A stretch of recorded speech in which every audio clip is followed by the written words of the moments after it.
राज ठाकरेंनी निशिकांत दुबे भाजप खासदार निशिकांत दुबेंना आता मुंबईत येऊन दाखवा अशा पद्धतीचं आव्हान दिलेलं आहे। मुंबईत या, तुम्हाला समुद्राच्या पाण्यात डुबवून मारू अशा पद्धतीचं राज ठाकरे म्हणालेले आहे। त्यामुळे आता मनसैनिक सुद्धा आक्रमक झालेले आहेत। या सगळ्यांबाबत बोलण्यासाठी आपल्यासोबत मनसेचे प्रवक्ते प्रकाश महाजन आहेत। राज ठाकरेंचं विधान आहे की निशिकांत दुबे या, मुंबईत तुम्हाला समुद्रात बुडवून मारू। काय बघा, कसं बघता तुम्ही, कारण तुम्ही सगळे आता आक्रमक झालेले आहात। मी ते एक पोल पुढे जातो। निशिकांत दुबेला मी हे सांगतो, दिन तुम्हारा, मैदान तुम्हारा, वक्त भी तुम्हारा, कहाँ हूँ ये बताओ, कहाँ हूँ। त्याने निशिकांत दुबेने मला कुठे भारतभर कुठेही बोलवावं, मी एकटा येतो, बाद झालं त्याला।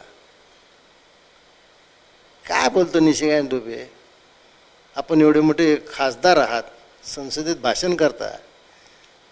तो बावळट छाप काय म्हणला माहिती, राज ठाकरेला मी हिंदी शिकवलं। अरे राज ठाकरेच्या बापाने मोहम्मद रफीकडून मराठीत गाणे गाऊन घेतले, तू काय आम्हाला हिंदी शिकवतो। इथं महाराष्ट्रात कावळा सुद्धा मराठीत बोलतो, तू काय सांगायला आम्हाला। मग निशिकांत दुबेने फार फडफड करू नये। दुर्दैव ह्या गोष्टीचे की महाराष्ट्रात राहायचं असेल, महाराष्ट्रात राजकारण करायचं असेल, महाराष्ट्रात व्यापार करायचा असेल तर मराठी भाषा आलीच पाहिजे असं नाही आहे। आपल्या देशातला हा एकमेव महाराष्ट्र प्रांत आहे। इथं परप्रांतातून येऊन कृपाशंकर सारखे लोक गृहराज्यमंत्री झालेत, अबू आझमी आमदार झालेत, तुम्ही मराठी माणसाला बोलता काय। मराठी माणसाच्या सहनतीचा अंत झालेला आहे। कालची राजसाहेबाची सभा ही मराठी माणसाला नवसंजीवनी मिळालेली आहे। प्रेमाने राहत, प्रेम मिळेल, विरोध करतला तर मारच मिळेल, दुसरं काही मिळणार नाही। पण मला एक सांगा, ही इतकी हिंमत येते कुठे हो यांच्याकडून? म्हणजे या पद्धतीनं महाराष्ट्रातच ते आव्हान देतात, मराठी नेत्यांनाच आव्हान देतात। सरकार त्यांच्या बाजूने आहे ना। निशिकांत दुबे हे बोलल्यानंतर 13 कोटी महाराष्ट्र जनतेचे मुख्यमंत्री काय बोलले त्याच्यावर? भारतीय जनता पक्ष काय बोलला? जे स्वतःला बाळासाहेबाचा वारसा समजवते ते एकनाथ शिंदे काय बोलले? अजित पवार काय बोलले? कुणीच काय बोललं नाही याच्यावर। काँग्रेस काय बोलली? कुणीच बोललं नाही। हिम्मत होतीच कशी आहे? पटक पटक के मारूंगा। अरे ज्यांना जग भीत ते अफगाण मराठ्यांना भीत होते, आम्ही ते मराठी आहोत। तू काय सांगतो निशिकांत दुबे आम्हाला? अफगाण सुद्धा आम्हाला भीत होते, तू तर इकडे बिहारचा आहेस। तू नको सांगू आम्हाला गप्पा तसल्या, आमच्या नादालाच लागू नको। बिहारमध्ये यायचं का झारखंडमध्ये, तिथे येतो मी, असं नाही करायचं। पण कसाही आरोप होत आहे की मुख्यमंत्री मराठीचं पाठराखण करण्यापेक्षा हिंदीला प्रोत्साहन देत आहे, अशा पद्धतीचा एक आरोप होतोय। निश्चितच आहे ना। त्यांनी पुन्हा काल सांगितलं ना, मी त्रिभाषा सूत्र आणल्याशिवाय राहणार नाही। तिसरी भाषा कोणची? आमचं म्हणणं आहे इयत्ता 1ली ते 5वी तिसरी भाषा नको, विषयच बंद आहे। आणि त्याच्याही पुढे जाऊन मी सांगेन,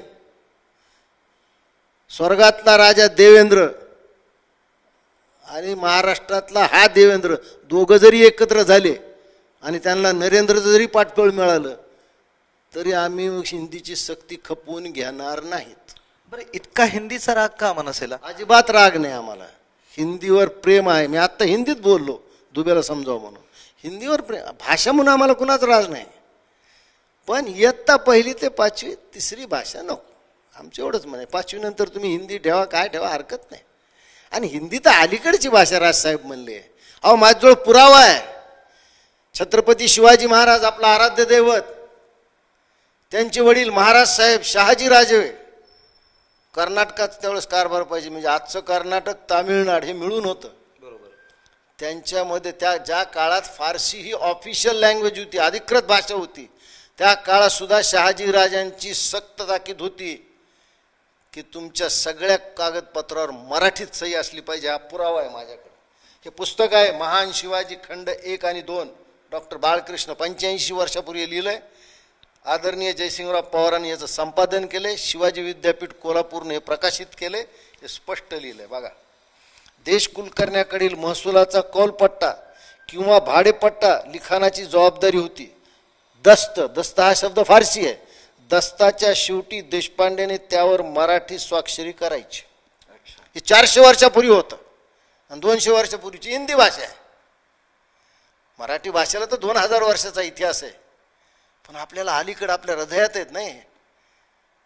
शिवाजी महाराज, शहाजीराजे आपल्या हृदयात आहेत. तंजावरमध्ये सुद्धा आपण राज्य केलं, तिथे मराठी होतं. अरे ब्रिटिशांनी मराठ्याकडून घेतलं रे भारताचं राज्य, कोणी बिहाऱ्याकडून नाही घेतलं. हे बिहारी जर नीट लढले असते ना बक्सरच्या लढाईत, ते इंग्रज झालेच नसते. हे लुटायला बसले होते तिथं. मग या मराठीचीच पिछेहाट सुरू आहे असं वाटतंय तुम्हाला, असं म्हणणं आहे तुमच्या पक्षाचं? बिलकुल.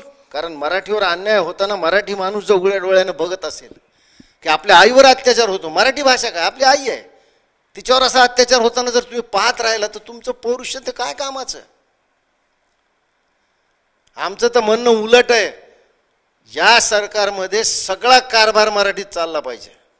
काही कार्यालयात नाही चालत, हायकोर्टाचे निर्णय आम्हाला भाषांतर करून मिळाले पाहिजेत. आम्हाला नाही इंग्रजी समजत तेवढं, आम्ही ह्या राज्यात राहतो. दुर्दैव असं आहे की महाराष्ट्रात राहायचं असेल तर तुम्हाला मराठी आलंच पाहिजे असं नाही आहे.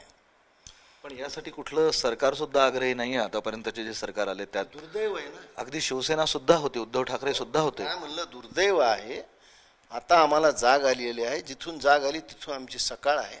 आणि कालचं राजसाहेबांचं भाषण हे मराठी माणसाला एक नवसंजीवनी मिळाली.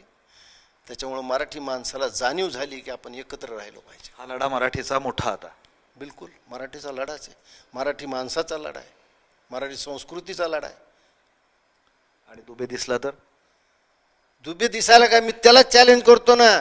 त्याची इच्छा असली तर संसदेसमोर प्रकाश महाजन एकटाच. पुन्हा एकदा दंड थोपटायची वेळ आली आहे का? बिलकुल. त्याने पाहिलंच नाही. माझ्या नशिबी भाजपचेच खासदार काय येतात हे मला कळत नाही. हे होते प्रकाश महाजन. मराठीचा मुद्दा महत्वाचा आहे आणि जो अशा पद्धतीनं मराठीला आव्हान देईल त्याच्या विरोधात आम्ही दंड थोपटून उभं राहणार असं ते स्पष्टपणे सांगतायत. व्हिडिओ जर्नलिस्ट मोहम्मद तौफिकसह मी विशाल करोडे, झी मीडिया, छत्रपती संभाजीनगर.